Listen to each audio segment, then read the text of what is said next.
Hola Javi, ¿cómo estás? Hola, ¿cómo estamos? Muy bien, muy bien. Perdón Te- que, No te preocupes, te digamos, estaba hoy, escuchando y quería continuar tu sí, introducción, ¿no? Yo soy periodista y la verdad es que afirmo lo que estás diciendo. La verdad es que me da vergüenza ver en qué se ha convertido mi profesión cuando tendríamos que ser realmente el azote de los poderes fácticos, de alguna manera. Es cierto que como todo el mundo tiene que vivir, ¿no? De alguna manera, pero lo que estamos viendo desde los últimos años en concreto es realmente vergonzoso, porque no somos otra cosa más que meros altavoces de lo que nos manden decir y como nos manden decir, ¿no? Y es curioso tú lo que estabas diciendo ahora de la jueza, porque aquí ha pasado temas también de corrupción tremendos y ni un solo titular. Violaciones, por ejemplo, de inmigrantes, en este caso sobre todo musulmanes, violaciones grupales y ni un solo titular. En cambio, como sea el español blanco, heterosexual y ya ni te digo cristiano, pues sabemos por dónde van las cosas, ¿no? Ahí entiendo que lo que dices va por el tema de censurar una narrativa que pueda poner en peligro esa hegemonía de política o esa hegemonía de poder de los poderes, pero que da realmente asco. Me estaba dando rabia escucharte ahora mismo porque me revuelve las entrañas, ¿no? Y sobre todo el caso y, ese de Argentina es tremendo. y sobre todo porque son colegas tuyos, porque que esto quede bien claro. Una cosa es el oficio, la profesión del periodista, que es una profesión sumamente noble y necesaria para la sociedad. El problema son los periodistas del sistema que han dejado de lado su función principal, que es la de informar a la gente, y adrede consienten desinformarla en la medida en que necesitan un pueblo sumiso, idiotizado, para que no se levante contra las lacras que nos gobiernan. Entonces acá hay todo un tema de ética periodística, que es que los grandes medios de comunicación ya no se rigen por ella.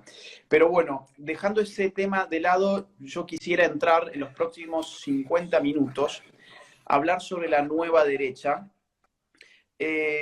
a mí se me había ocurrido una estructura de 3 puntos, que creo que 50 minutos puede estar bien. Espero, los dos hablamos bastante.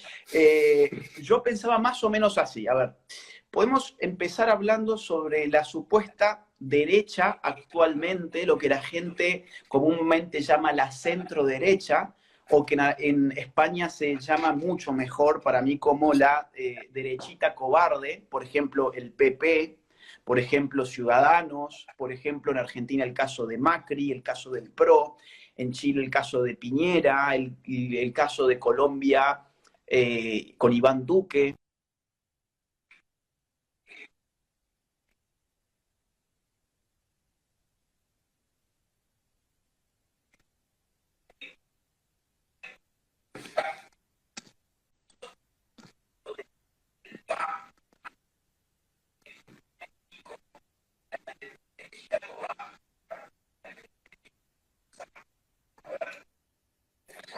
Se te está yendo mal, sí. Ahora mejor. Si puedes cerrar todas las aplicaciones del teléfono consumiendo ancho. Hola, hola, perdón, perdón, ¿estamos? Si puedes cerrar las aplicaciones del teléfono, las que tengas abiertas, mejor, porque te estarán consumiendo a ancho de banda. Sí, y ahí acabo de cambiar también el Wi-Fi, perdón. Ok. Ok, quedó claro. Ese es el primer punto. ¿No, no se escucha ahora? A ver, Sí, pues sí, veo que hay perfecto. gente que dice que se fue. Hay gente que dice que no anda. A Yo ver. te escucho bien, ¿eh? Sí, y la gente, ok, bueno, vuelvo con lo que dije. Punto número uno, ¿qué es la derechita cobarde? Punto número dos, ¿cuál es la nueva derecha actualmente? ¿Qué existe hoy como nueva derecha? Por ejemplo, el caso de Vox, vamos a poner un caso. Puede ser también, ¿por qué no?, el caso de Nos en Argentina. En fin, vamos a hablar sobre eso. Y al final, creo que como un tercer punto, empezar a preguntarse qué puede ser la nueva derecha. No qué es actualmente, sino qué puede y qué debe ser. No sé si vos querés empezar con alguno de estos 3 puntos, si querés que agreguemos algún otro eje temático. No, me parece correcto. Sobre todo yo creo que es interesante porque donde hay una realmente nueva derecha, digamos que puede ser precisamente en Hispanoamérica y en Europa, ¿no? Si tenemos en cuenta que quizá la revolución conservadora, partiendo de los años posteriores a la Segunda Guerra Mundial en Estados Unidos con Kirk y demás, ya está caduca, digamos que esos herederos ahora son la derechita cobarde que tú decías de alguna manera, hace falta plantear un nuevo planteamiento, valga la redundancia, político en el escenario.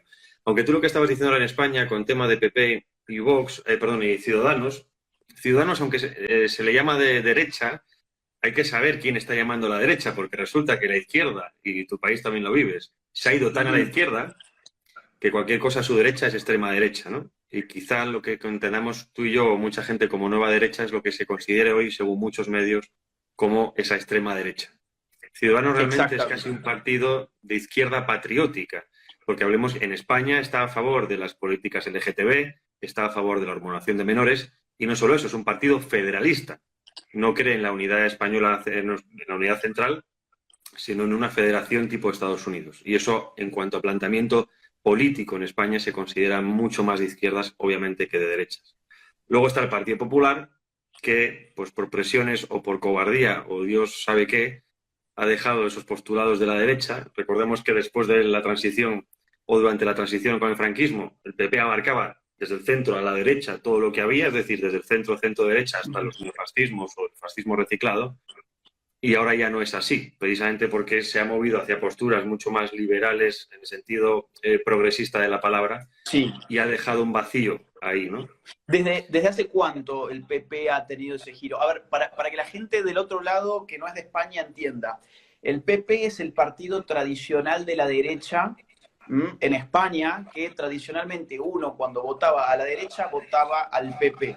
Pero ese PP en los últimos años ha tenido un giro hacia posiciones más progresistas, que es lo que ha permitido, por ejemplo, la emergencia de Vox. Vox nace para cubrir un vacío que ha dejado el PP cuando se ha girado hacia la izquierda. Cuando el PP, esa vieja derecha cobarde y vergonzante y vergonzosa, se giró hacia la izquierda? ¿Cuándo fue eso?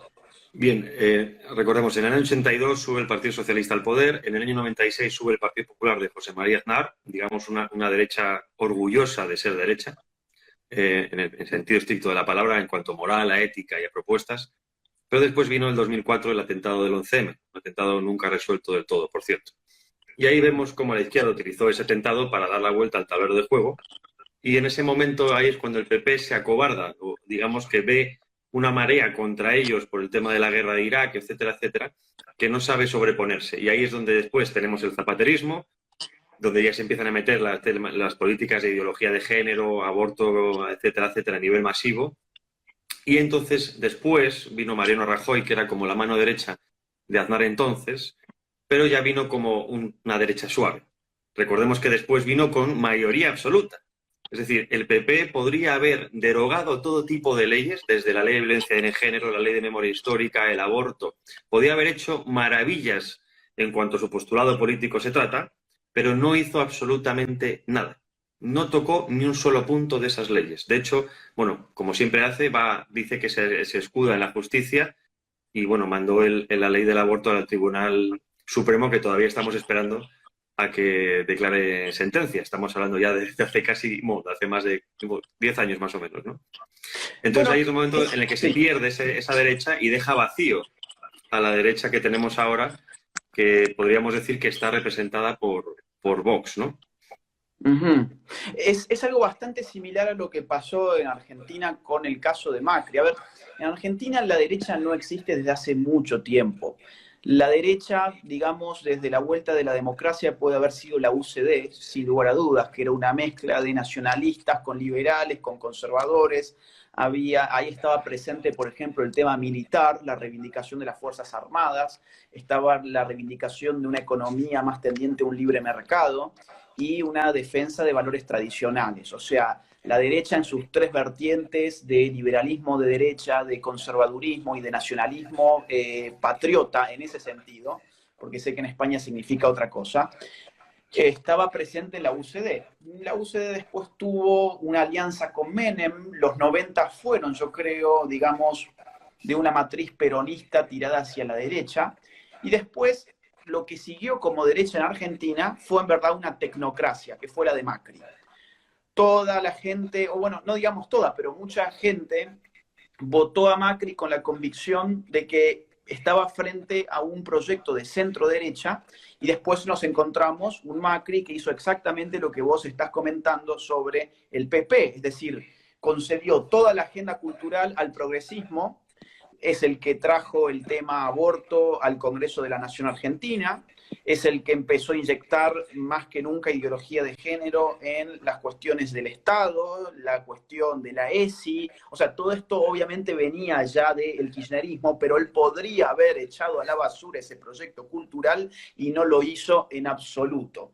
Entonces, él manejaba digamos, un gobierno, un equipo de técnicos, porque la derecha, esa vieja derecha tecnocrática, se volvió en efecto, una recua de técnicos, tipos que no les importa la cultura, tipos que no les importa la moral, tipos que no les importa ni siquiera la política. En el caso de Macri, haciendo política, digo, para las PASO, el tipo no hizo política y recién se acordó que tenía que hacer política en octubre. Entonces, es una, bueno, me voy hacia Chile, ¿no? O sea, con Piñera ha pasado lo mismo. La gente votaba a Piñera pensando que estaba poniendo a un centro derechista en el poder y resulta que con Piñera tuvo ideología de género, ampliación de las cuestiones abortistas, o sea, toda una agenda progre de izquierda metida en el gobierno a partir de un centro derechista. Con lo cual hay como un espejo entre España y Hispanoamérica, ¿no? Por lo que me dices entonces, entiendo que la derecha o lo que se ha vendido como derecha, tanto en Hispanoamérica como en España, se ha vendido más como una gestora, ¿no? Como una capacidad de gestión, porque ahora es lo que vende el Partido Exacto. Popular. El Partido Popular ya no vende valores. Ahora dice, oye, si quieres evitar la debacle de la izquierda en economía, vótame a mí, que yo sé gestionar, ¿no? Pero Sí. no me obligues a dar la batalla de las ideas, porque de eso no hago a ver si me llaman fascista, ¿no? Sí, incluso cuando hablan de la batalla de las ideas, porque tienen muchos liberales metidos acá, liberales que solamente defienden la libertad económica y el resto no les importa, porque piensan que los asuntos morales no interesan en absoluto. Entonces, cuando dicen vamos a dar la batalla de las ideas, en verdad a lo único que se refieren es vamos a dar una batalla en donde podamos explicar nuestros gráficos de barra y nuestras plantillas de Excel, ¿no? O sea, esa es la batalla cultural esa es la única lucha para la cual estos tipos están armados. Tienen su pendrive con un archivo de Excel y tienen un gráfico de barras para mostrar en televisión. Y bueno, esa es la lucha de las ideas. O sea, digamos que su concepción de la cultura está totalmente reducida a un fenómeno económico. Y esa gente es mejor perderla que encontrarla. Y creo que algo que ha hecho Vox, que ha sido maravilloso en España, fue sacarse el lastre de encima de toda esta gente, diciendo, ¿ustedes pensaban que eso era la derecha? No, no, no, no, no. Eso era, dicen aquí, ¿no? Una derechita cobarde, vergonzante. Eso no representa a la derecha española. Los que representamos a la derecha española somos nosotros. Y así empezaron a comerle un montón de electorado a ese PP que ya no representaba realmente los intereses de la derecha española, ¿no? Sí, además, por lo que estabas diciendo antes, yo creo que también hay una similitud muy grande entre España y Argentina por el tema de la dictadura. Pero recordemos, por ejemplo, en España, Franco ganó la guerra, se ganó la guerra. Bueno, no solo Franco, Franco y mucha parte del pueblo español, que esto a veces se olvida, ¿no? Que no solo fue parte del ejército. De hecho, era la minoría del ejército, la gran mayoría de la parte social. Lo que pasa es que la victoria, digamos, que desactivó la batalla cultural de la derecha. De alguna manera dijeron, bueno, hemos ganado la guerra, ahora ya está todo hecho, o sea, como un fin de la historia de Fukuyama, ¿no? Sí. Hemos ganado la guerra, se acabó la historia, ahora ya está para siempre esto, dediquémonos a otra cosa. Eso en España desactivó a la derecha, digamos, la adormeció. Entiendo que puede ser algo parecido así en Argentina. Y claro, la gente pensaba que eso ya no volvería, que eso del tema de la defensa de la cultura, los raíces, la cristiandad, todo eso ya era como de un facho de otra época que no volvería. Y estaba ahí, porque eso, digamos, es el pozo cultural de estos países. La hispanidad es lo que es, ¿no? O sea, es la familia, la tradición de alguna manera. Obviamente, tiene que ser actualizada en el mundo actual. Pero digamos que los progres habían dado de alguna manera, habían pensado que eso no volvería, que eso ya no existía. Se habían creído que su propia propaganda era la verdad. Yo creo que eso también es algo que ha permitido este auge de la nueva derecha. La izquierda ha sido tan prepotente moralmente y políticamente que ha dado cabida a que la gente diga, bueno, pero ¿a dónde estamos yendo? ¿Quiénes son estos que se atreven a decirnos cómo tenemos que pensar, cómo tenemos que educar a nuestros hijos? Como decías tú muy bien, además, los mismos que nos dicen que tenemos que abortarlos son los que nos dicen cómo tenemos que educarlos, ¿no? Entonces ha llegado un punto ya en el que la gente diga, ¿pero qué está pasando, no? Mira, yo creo que aparte ha habido una cosa sumamente curiosa, que es que hace mucho tiempo que la derecha, esa derechita cobarde, ese centrismo más o menos inclinado hacia la derecha, es vergonzante en el sentido en que tiene vergüenza de lo que es. La izquierda ha tenido, digamos, una victoria cultural enorme en la medida en que le ha dado vergüenza a las personas de la derecha decir que son de derecha. Digo, ¿qué victoria cultural más fuerte que generar vergüenza en el otro respecto de qué es el otro? Entonces, ¿qué hizo la derechita cobarde? Empezó a decir, no, en verdad, eso de la derecha y la izquierda son categorías arcaicas que ya no tienen sentido ser puestas de manifiesto en las discusiones políticas. La identidad política es mucho más compleja que si de izquierda o de derecha. Yo no soy ni de izquierda ni de derecha, yo soy X, ¿no? Yo soy otra cosa, porque seguir hablando de izquierda y de derecha en un mundo tan complejo políticamente es una cosa de otros tiempos, es un anacronismo falso, completamente falso. Mientras la derechita cobarde andaba con este discursito estúpido, la izquierda nunca dejó de llamarse a sí misma izquierda. La izquierda jamás dejó de decirse izquierda, jamás perdió el orgullo de ser lo que son. Y la derechita cobarde, sin embargo, empezó a escudarse en su propia identidad con esta idea tecnocrática, por otra parte, de que no basta una división, digamos, del espacio político en dos, izquierda o derecha, lo cual es un absurdo, porque izquierda y derecha, si algo hacen es precisamente simplificar la complejidad de lo político. No responden a la complejidad en el sentido de representarla tal como es, sino que la simplifican en dos posiciones antitéticas que además de ayudar cognitivamente a inteligir el fenómeno político, ayudan a la articulación de las fuerzas políticas. Con lo cual tiene doble significado, un significado cognitivo y un significado estrictamente político, de articulación política. Todo esto, la derecha, digo, suena bastante complicado, pero son funciones esenciales de la política que le han permitido a la izquierda nada más y nada menos que mantener su identidad.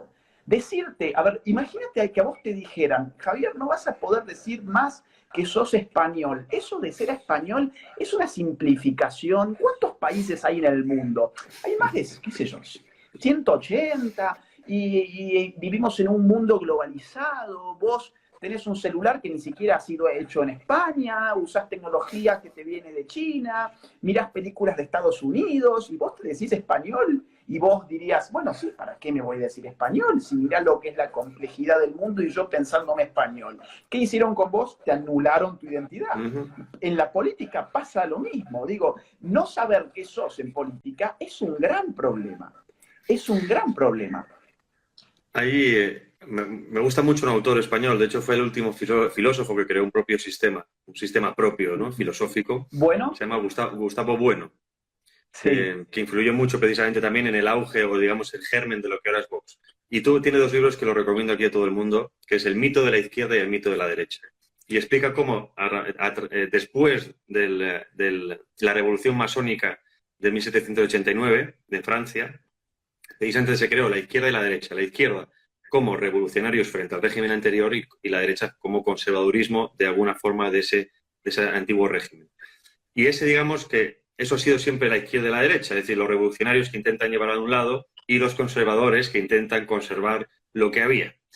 Como buenos conservadores nos gusta decir siempre o digamos lo típico, que somos conservadores porque sabemos lo que cuesta construir las cosas y sabemos también lo poco que cuesta, sabemos lo mucho que cuesta construirlas y lo poco que cuesta destruirlas. Por eso también nosotros, frente a esa izquierda, o digamos la derecha tradicional frente a esa izquierda, perdió la capacidad, perdió la vitalidad de dar la batalla. Y luego también es cierto, eso también hay que decirlo, que esa nueva izquierda que tú bien detallaste en tu libro junto a Nicolás Márquez, y lo haces en tus vídeos y me encantan, es precisamente que la izquierda ya tampoco es la izquierda, porque ya no es el comunismo de antes, que era conservador, pro familia, todo como dice también Daniel Stully, ¿no? Todo esto de las degeneraciones de la ley de la ideología de género ni cabía en la cabeza. Y ahora tenemos a esa izquierda que de alguna manera, después de la caída del muro, ha sido fagocitada por el liberalismo más atroz, a nivel cultural me refiero, y ha aceptado todas las tesis del estado del bienestar, el estatalismo, el subvencionismo, y les ha convertido casi en una caricatura de lo que eran. No hace falta más que ver a homosexuales vistiendo la camiseta del Che. Y eso también se ha traducido en esa derecha que de alguna manera se ha relajado.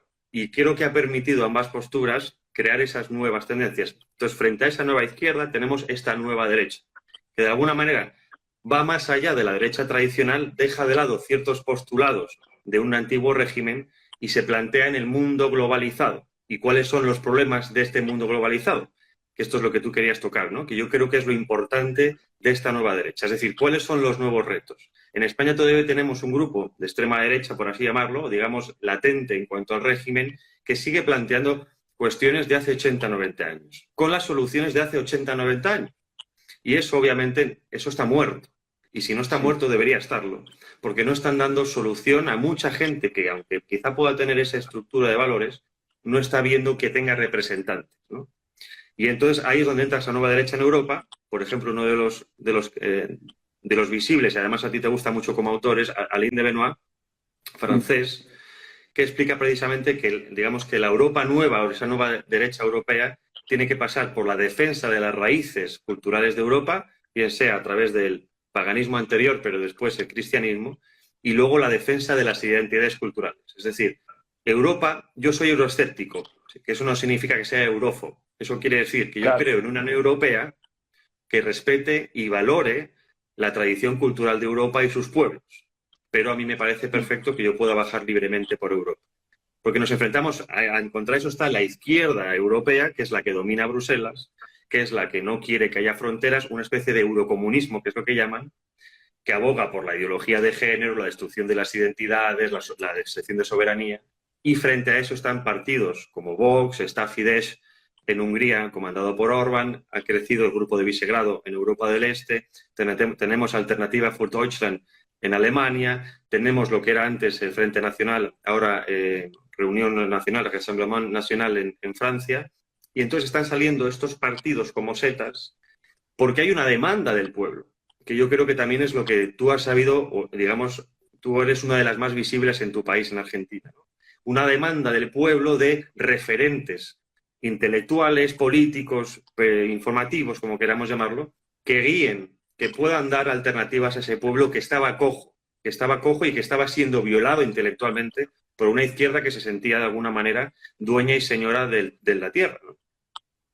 Mira, has tocado temas muy importantes. Ahora voy a ir a eso. Hubo una chica, creo que Natalia era el nombre, que recién hizo un comentario que me impactó, digamos, porque supongo que a mucha gente del otro lado le pasa.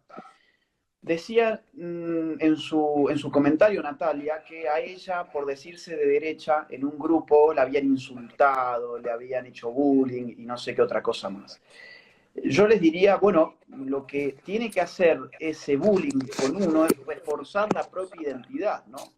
Tratar de entender de que si uno no puede decirse de derecha es porque en este momento hay un poder enorme sobre la sociedad que castiga socialmente y a veces jurídicamente también a quienes empiezan a integrar esta nueva derecha. Lo que hay que hacer frente a los ataques es usarlos como motivadores, ¿no? O sea, transformar el incentivo negativo en positivo, en el sentido de, bueno, si me están insultando es porque esto no podía ser dicho. Si yo he dicho algo que no podía ser dicho, es interesante poder empezar a decirlo cada vez más, ¿no? Empezar a romper las espirales del silencio. Vos has mencionado, dicho esto, ¿no? Bueno, y había gente también que hablaba de México, y ahora paso sí a lo que vos has dicho. Había gente que hablaba de México, y en México también tienen una derechita cobarde que es el PAN. El PAN, en las últimas elecciones que le dieron el triunfo a López Obrador, fueron junto con el PRD, es decir, la centro derecha tradicional en México, la vieja derechita cobarde en México, se unió con la izquierda tradicional de México, que es el PRD. O sea, un desastre, reventaron a la derecha mexicana finalmente y sin embargo yo creo que en México se ha generado un gran vacío que está empezando a ser cubierto muy de a poco, pero por algunas figuras. Hay un diputado de Nueva León que es Carlos Leal, por ejemplo, que hoy lo denunciaron por haber regalado un libro de una española, Cristina Seguí, un libro sobre el feminismo, contra el feminismo, digamos, hizo un sorteo por Twitter, lo regaló y lo han denunciado frente a los derechos humanos. Esto es una inquisición total. O sea, para Natalia, que a vos te hacen bullying en un grupo de WhatsApp porque sos de derecha, mirá lo que le pasa a una persona en otro nivel de la derecha. Por regalar un libro sucede que ha violado los derechos humanos y ahora tiene que enfrentar la justicia. Increíble. Todo esto, insisto, hay que empezar a usar como alimento, yo te diría casi revolucionario, porque hoy la nueva derecha, uno de sus rasgos, es que es revolucionaria. ¿Mm? Es que va de abajo hacia arriba y que ya no quiere conservar un status quo. Vos bien lo dijiste, ese euroescepticismo, perdón, ese euroescepticismo es, digo, un signo revolucionario. El Brexit fue revolucionario. Fue reaccionario y revolucionario al mismo tiempo, aunque parezca una contradicción. Pero sí me interesaría poder hablar ahora, ya que hemos hablado sobre la derechita cobarde, y como para concluir ese punto, yo diría, ¿qué tiene que hacer una nueva derecha frente a la derechita cobarde? Despegarse por completo de ella, ridiculizarla, miniaturizarla, minimizarla, caricaturizarla. Es lo que ha hecho Vox con el PP y con Ciudadanos y le ha ido muy bien. Hay que empezar a hacer eso. Cada vez que digan que Macri en Argentina es es de la derecha, o que Piñera en Chile es de la derecha, o que Duque en Colombia es de la derecha, o que el PAN es de la derecha en México, lo que hay que decir, no, eso no es derecha, eso es una derechita vergonzante, vergonzosa, cobarde, de progres tecnócratas que simplemente tienen plantillas de Excel para mostrarla al mundo y nada más, y ya está, se acabó. A otra cosa, que hay que fundar una nueva derecha. Entonces, punto número 2, que vos ya lo introdujiste muy bien, la nueva derecha actual. Has mencionado el caso de Europa del Este, creo que ahí hay casos muy importantes, el de Hungría con Víctor Orbán, el de Polonia, hay obviamente en Inglaterra con los euroescépticos, en Francia con Le Pen, ¿no? O sea, ahí hay una derecha un poco más nacionalistas, ¿no? Pero es interesante lo que se está generando porque está teniendo una popularidad enorme en el marco de la pandemia actual. Ha crecido mucho su figura otra vez. En España tenemos el caso de Vox. En Estados Unidos, obviamente, el caso de Donald Trump. En Paraguay hay mucha derecha, aunque no sé cuán nueva es, pero bueno, también hay que mirar para allá y hay que ver qué es lo que pasa. Tenemos el caso de Brasil con Bolsonaro, aunque ahora últimamente está flaqueando por cómo ha manejado mediáticamente el tema de la crisis pandémica. Tenemos a Kast en Chile, que está que mide actualmente 10 puntos, me parece, en las encuestas, está midiendo muy bien, así que hay que apoyar mucho a Kast. Y vos marcaste algo que se da en Europa y que lamentablemente, bueno, no sé si lamentablemente, pero no se da políticamente en Hispanoamérica, que es el siguiente tema, el tema migratorio. Yo veo que en Europa la nueva derecha está alimentada por una reivindicación identitaria, ¿no? Hay una reivindicación de la identidad nacional de cada uno de esos fragmentos nacionales que integran el mundo europeo, que está siendo amenazado por doble partida, por la propia absorción soberana de la Unión Europea, por un lado, y por otra parte, por lo que es la migración desmedida, sobre todo del mundo musulmán. Eso en Hispanoamérica no se da, es decir, no hay un reclamo identitario y tampoco lo puede haber porque no hay amenazas identitarias. La nueva derecha en Hispanoamérica está más bien articulada por cuestiones que tienen que ver con ideología de género, aborto, pero en eso están demasiado mezcladas con lo religioso. O sea, en el sentido de que hay veces que lo religioso no le permite expresarse políticamente a esa nueva derecha. ¿Cómo ves vos la nueva derecha acá en Europa? Y si la ves tan pegada a la cuestión religiosa o si lo identitario está muy por encima de eso. Bien, antes de eso hemos estado hablando de globalismo y patriotismo, y para dejar claro, yo creo y entiendo que la izquierda, o en general, sobre todo toda la izquierda, y la derecha cobarde, lo que estábamos hablando de la derecha tradicional en el sentido peyorativo de la palabra, forman parte del proyecto globalista. ¿Ok? Son las dos caras de la misma moneda, porque al fin y al cabo ambos acaban aceptando los mismos postulados. Como he dicho antes al principio, el Partido Popular no ha movido una sola coma de las leyes ideológicas de la izquierda. Forma parte de ese bloque internacional globalista, ¿vale? Ya sabes que a mí me gusta hablar de estas cosas Hay que entender el mundo entre globalistas y patriotas a nivel, aunque también sea un proyecto global, los patriotas se conforman de otra manera, ¿no? Entonces el globalismo domina izquierdas y derechas tradicionales, hace que se enfrenten entre sí para dar esa sensación de que hay una diferencia ideológica, pero en el fondo es lo mismo, como mismos perros con diferente collar. Y ahora luego está el patriotismo, que es también a nivel global, que está representado como cara por Trump. Y aquí Trump hay que tener en cuenta que Trump no es una persona, Trump es un proyecto que representa a diferentes proyectos globales. En Europa, por ejemplo, como he dicho, tenemos varios partidos que entrarían dentro de ese proyecto global que representa Trump, que es el de los patriotas, una vuelta hacia una política más nacional, más de identitaria, como tú bien estabas diciendo, frente a ese intento de disolución multicultural, que Dios sabe que es, que pretenden los liberales financistas para hacerse con el poder absoluto, ¿no? Entonces, en Europa ha surgido frente a eso, ha surgido precisamente estas derechas como revulsivo frente a ese intento de solución. Y me gusta lo que has dicho ahora porque en la OEA, la Organización de Estados Americanos, quizá sea muy parecida a lo que era antes Europa en los comienzos, a la Comunidad Económica Europea. Hay cierta unión, intento como el Mercosur, pero nos dejamos de que cada uno haga su política. Y eso se ve, ¿no? Sois naciones con mucha vitalidad, con mucha identidad, con mucha fuerza, con mucha garra, y no se intenta diluir las identidades en una especie de América del Sur unida, ¿no? Una especie de Estados Unidos de América del Sur, o al menos no todavía. Pero Europa, el proyecto desde el principio, el intento era diluir esas identidades basándose en el argumento de que, como históricamente nos habíamos matado durante siglos por X cosas, pues que había que acabar con eso. Ahora bien, como he comentado antes, es viendo esta nueva izquierda, que por cierto lo explica muy bien el autor Paul Edward Gottfried, de origen judío, en su libro La extraña muerte del marxismo, que lo recomiendo a todo el mundo. Entonces, la derecha dice, coño, la izquierda está haciendo esto, vamos a ver cómo podemos reinventarnos. Entonces, de alguna manera cogen, como tú estabas diciendo ahora, algunos postulados religiosos, pero hay que tener en cuenta que Europa ha sido descristianizada por parte del poder, de alguna manera, ¿no? Está siendo perseguida la religiosidad y eso no siempre es malo en el sentido de que obliga a reinventarse en otros postulados, ¿no? Y hacer frente quizá a intentar abrir otros frentes posibles, ya que digamos que la religión está perseguida, bueno, pues vamos a pensar por dónde puedo atacar el sistema para hacerle caer. Yo aquí también pongo el ejemplo del filósofo italiano Giulio Scaevola, que en su libro Cabalgata del tigre explicaba muy bien diciendo el sistema es un tigre. Si te intentas enfrentar a él de frente, te va a destrozar con sus garras. ¿Qué hay que hacer? Cabalgarlo. Eso quiere decir hacer que el sistema caiga por sus propias contradicciones. Y aquí es donde entra quizá o el poder sea de la nueva derecha. Es decir, viendo cómo el sistema tiene unos agujeros muy grandes por donde se cuela argumentalmente lo que dicen, que no tiene ningún sentido muchas veces, hay que atacar por ahí.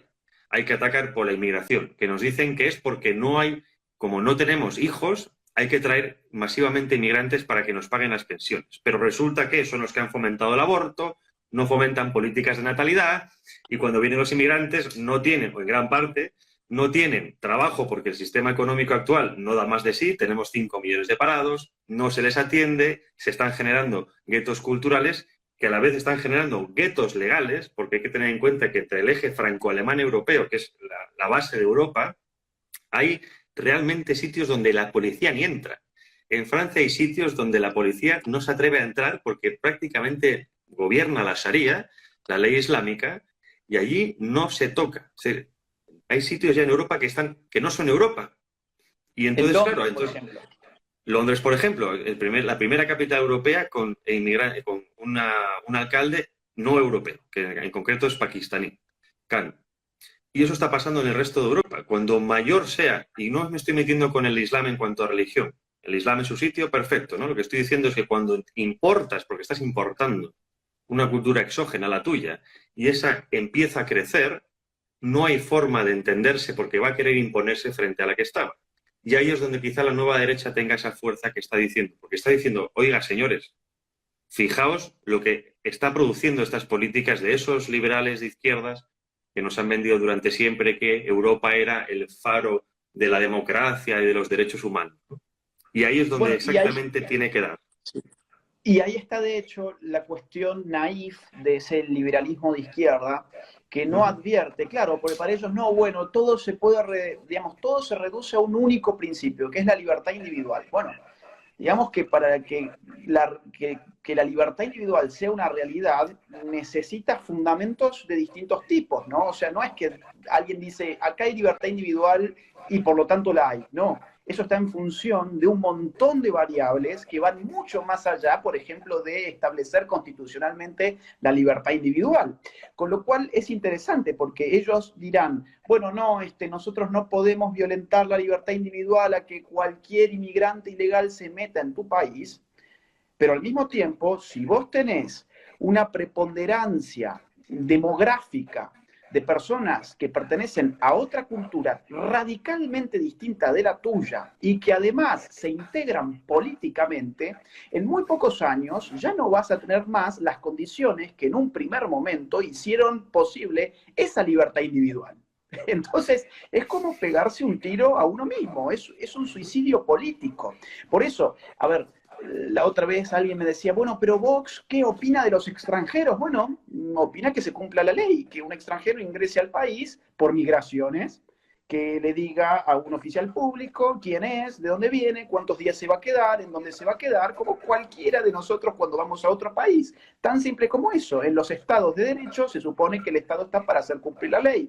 Y en todos los estados-nación hay leyes de cómo los extranjeros ingresan a otro país. Pero hay un liberalismo que al mismo tiempo que dice que defiende el Estado de Derecho, no entiende que un principio de la soberanía es justamente regular el ingreso de extranjeros, y si no te gusta ese principio, o bien cambias la ley, o bien te bancás que después masivamente una religión exógena pueda terminar modificando los fundamentos de tu propio sistema político. Ahí habían tres comentarios que quería responder. Número uno, una chica que se llama Zule, decía que sus amigas o sus amigos, no sé bien,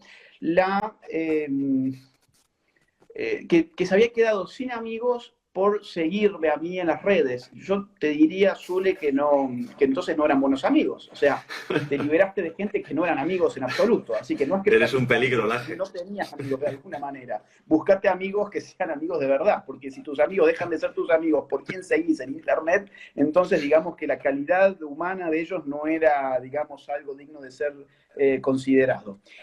Número dos, había alguien que decía, bueno, pero la derecha no puede ser atea. No, no, no. Yo no estaba diciendo, y Javier tampoco, que la derecha debiera ser atea, en absoluto. Yo dije que políticamente, cuando la religión se sobrepone a la lógica política, lo que tenés como resultado es un problema político. Voy a poner un caso muy evidente.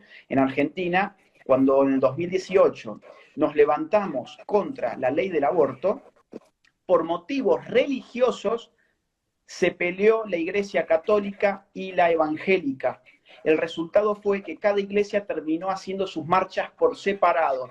Los evangélicos, me acuerdo, en el obelisco, una cosa espectacular. Los católicos, se me fue el lugar, a ver si alguien me ayuda poniéndolo en los comentarios. Bueno, en un sitio de Buenos Aires histórico para la Iglesia Católica, también espectacular, repleto de gente. Ahora, si vos podías juntar a esos dos grandes grupos políticamente en un mismo lugar, eso era directamente un encuentro histórico. Políticamente es mucho más significativo. Ahí dicen, fue en una misa de Luján, en Luján fue, en Luján. En Luján los católicos, en el obelisco los evangélicos, cada uno por su lado, digamos, cada uno marchando por separado, es una fragmentación política por motivos religiosos.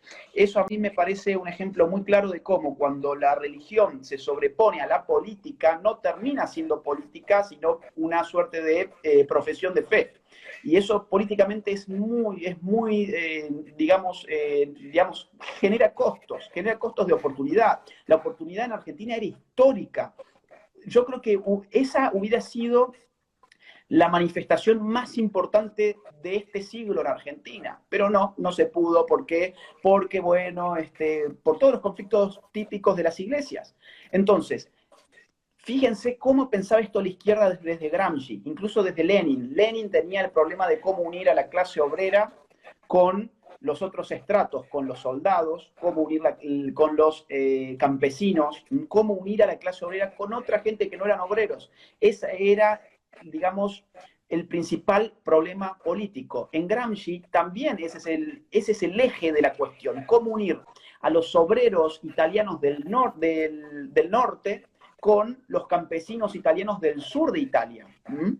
Entonces, cuando Gramsci habla de la hegemonía, la habla en referencia a cómo unir, no cómo separar, porque sabe que la política, en última instancia, es el arte de acercar a los similares. Católicos y evangélicos, por ejemplo, no son idénticos, pero políticamente pueden ser amigos, darse la mano y dar demostraciones de poder público en conjunto. Ahora bien, cuando la religión se sobrepone a la lógica política, ahí ya no hay política, y ese es un problema. O sea, nadie acá dijo que tiene que ser atea a la derecha, ni mucho menos. Al revés, tiene que haber gente de distintos credos. Ahora, yo quiero pasar al último tema para los últimos 10 minutos, que nos quedan 12, que es lo siguiente. Hemos hablado de la derechita cobarde. Déjame un segundo dar un matiz a esto, ¿no? Porque había gente diciendo que obviamente puede ser ateo o ser de derechas, no es obligatorio. Pero, por ejemplo, en España, ¿no? Yo a veces hablo con gente, con el tema de lo que estabas diciendo era muy interesante de que lo religioso no sobreponga la posibilidad política, ¿no? La oportunidad política. Muchas veces hablo con muchos cristianos muy creyentes, o digamos religiosos, y también con musulmanes. Dicen, aborto cero. Y bueno, eso es la intención que tenemos, aborto cero. Pero vas a perder una oportunidad de conseguir la reducción o, por ejemplo, aumentar las ayudas, la natalidad para reducir que el aborto cada vez sea menos. Y pongo el ejemplo de Hungría. Hungría ha conseguido en los últimos años aumentar la natalidad y aumentar también los matrimonios. ¿Cómo? No yendo a por política cero, porque todavía la mente, tened en cuenta que esto es una batalla cultural, es imposible implantar ahora una política de aborto cero porque la sociedad está tan del otro lado que se volvería en tu contra. Pero sí puedes revertirlo con ciertas políticas. Es decir, oiga, parte de este dinero, por ejemplo, que estamos destinando a, yo qué sé, destinémoslo a que madres puedan tener a sus hijos porque, ojo a Hungría. En Hungría, si tú te casas, recibes un préstamo de 30.000 euros. A partir del tercer hijo no devuelves el préstamo y a partir del cuarto hijo la mujer no paga impuestos de por vida. Mira. Frente a eso, la gente está diciendo, bueno, pues me quiero casar y puedo tener hijos porque el sistema me lo permite. Y eso es una política que poco a poco irá haciendo que el aborto sea cero o vaya a minimizarse. Pero cuando muchas veces por cuestiones religiosas o cualquier otra cosa, fanatismo político, somos de políticas de máximos y no entendemos que la política también son mínimos, perdemos muchas oportunidades. Y ahí es donde la nueva derecha tiene que tener cuidado de no meter la pata. Perdona, de hecho, cuando la izquierda aprendió eso, que no era factible ser revolucionaria, sino progresista. ¿Cuál es la diferencia entre la revolución y el progresismo? Una cuestión de plazos, una cuestión de acción política a lo largo del tiempo. La revolución es un quiebre histórico, es modifico el sistema hoy. Hoy tomé el Palacio de Invierno, por ejemplo. Hoy tomé La Habana. Hoy bajé de Sierra Maestra con el Che Guevara y con Fidel Castro y entramos gloriosamente a La Habana y el poder es nuestro. Hoy entramos a, qué sé yo, hoy dimos la revolución en China. Es un quiebre significativo, es un rayo, ¿no? O sea, un rayo te cae en una instancia, en un instante. Eso es una revolución. Ahora, el progresismo es otra cosa. Es todos los días un milímetro más, la gente no se da cuenta, la gente lo tolera, ventana de Overton. Eso es el progresismo. O sea, es una política de mínimos. La revolución es una política de máximos. Entonces, hay que aprender de la izquierda. Hay que aprender porque a ellos les está yendo muy bien en su batalla cultural que tiene réditos después electorales. Ahora, la derecha, con sus políticas de máxima, se parece a veces también, es cierto, a esa vieja izquierda que ya entendió que no podía con esto. Entonces, 9 minutos nos quedan. El desafío es en 9 minutos dar algunas ideas de qué tiene que ser la nueva derecha. Ya no qué es la vieja derecha, la derechita cobarde, qué es actualmente en términos prácticos, como hemos dicho, Vox, Hungría, Trump, Brasil, Paraguay, no, no, no. Ahora es, ¿qué debería ser? Porque a mi juicio, la derecha, la nueva derecha, es un proyecto totalmente abierto. Es un proyecto en plena construcción, donde uno no puede siquiera decir qué es. La historia dirá qué fuimos. Nosotros hoy tenemos que decir qué deberíamos ser o qué podemos ser, ¿no? Entonces, a ver, algunas ideas, algunas ideas. Vos ya has tirado una muy importante, políticas de mínima, pero yo la quiero conjugar con algo que es muy importante, que es, sin embargo, una discursividad de máximas, ¿no? O sea, la incorrección política, de alguna manera, es una discursividad de máximas, en el sentido de la vieja derechita cobarde frente al feminismo, que dice, yo también quiero ser feminista, yo quiero mi carnet de feminista, pero nosotros no vamos a incendiar iglesias, se los prometemos. Nosotros no vamos a criminalizar al hombre. Nosotros no vamos a traer aborto hasta el mes número 9, pero déjenme ser parte del club, porque el feminismo nació amparado por el liberalismo en el siglo XVIII y todas estas tonteras del feminismo liberal, ¿ok? En cambio, la nueva derecha, si bien no pretende, digamos, de un día para otro generar una revolución que saque a todos, si lo pudiera hacer lo haría, pero en su discurso sí es de alguna forma revolucionario en cuanto dice, quédense con ese carnet, es una porquería, nosotros no solamente no queremos ser parte del club feminista, sino que además somos de otro club, que es el antifeminista, ¿no? Frente al tema migratorio también, digo, en el caso de Vox hay una cuestión muy clara sobre la identidad de España, sobre la defensa de las tradiciones, sobre el avance de culturas foráneas que no tienen nada que ver con el español. Entonces, hay toda una retórica que sí me parece que es de máximas, ¿no? Entonces, eso es algo que a mi juicio tiene que caracterizar a esta nueva derecha, la incorrección política casi absoluta, te diría. Exacto, y esa incorrección yo creo que también lo importante es que esté basada en una no ideología. Con esto quiero decir, no dogmatismo político. Es decir, si algo tiene la nueva derecha es que ve sin gafas o sin la cinta en los ojos, ve la realidad tal cual es. Es decir, se enfrenta a los problemas reales con soluciones reales. Es decir, no es ideología. La izquierda es tan dogmática, lo estamos viendo, que no es capaz de hacer frente a este auge de la nueva derecha porque está basado todo puramente en postulados políticos e ideológicos. Es decir, el dogma de fe de la izquierda es este, y no puedes salirte de esto porque entonces no eres parte de la manada. Y eso no te permite hacer frente a esta nueva derecha. En España, por ejemplo, el otro día, un periodista muy conocido de izquierdas, y un político, decía que la izquierda debería dejar de mirarse el ombligo y de debates estériles y empezar a pensar en cómo hacer frente a la derecha que le estaba ganando terreno. Es decir, la nueva derecha está tan con los pies en la tierra que lo único que tiene que hacer es plantear soluciones reales a los problemas que estamos teniendo. Ahora mismo, pues la despoblación, problemas económicos, problemas migratorios, etcétera, etcétera. Y eso es con la gente que lleva tantos años absorbiendo un sorbete, un batido multicultural, ideológico de izquierdas, se da cuenta de que, va a decir, esto es tan sensato que ¿por qué no estaba antes ahí? Que eso también es el triunfo de Vox en España, es eso. Y Orbán en Hungría, ¿no? Es decir, políticas sensatas.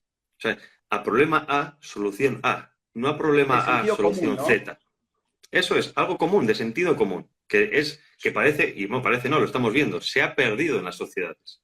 Sentido común es el menos común de los sentidos. Y yo creo que si nos preparamos para eso, será mucho más fácil. Sí. Yo quiero sumar un punto más. Yo creo que la derecha, que esta nueva derecha necesita dos cosas más, que me parecen muchas más necesita, pero voy a dar dos puntos. Uno, joven. Yo veo que la nueva derecha es muy joven, ¿no? O sea, tienen líderes realmente jóvenes y que los seguidores... a ver, yo he escrito muchos libros y estoy con esto desde los 15 años, o sea, desde hace 16 años, y mi público era muy anciano, era gente de 60 años para arriba.